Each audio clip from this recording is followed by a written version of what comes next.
ateş düşmüş köy içine, kül olmuş umut, yanmış yarın.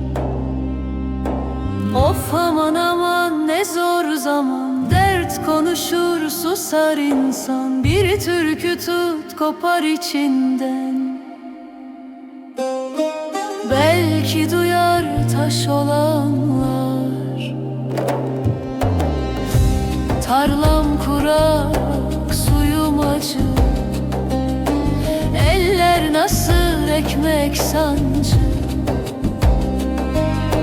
Güneş doğar ama ısıtmaz yüreğimde kış ayazı.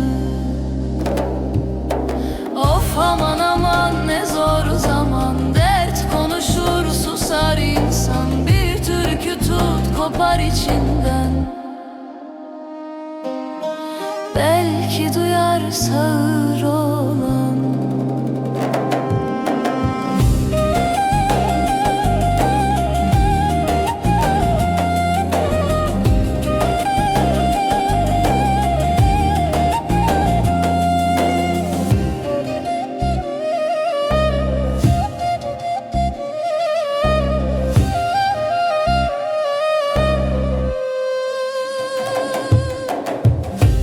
Anam der ki sabret evlat, gece biter doğar sabah.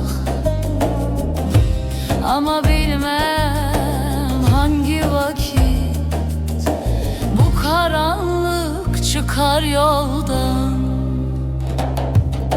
Of aman aman ne zor zaman, dert konuşur susar insan. Bir türkü tut kopar içinden,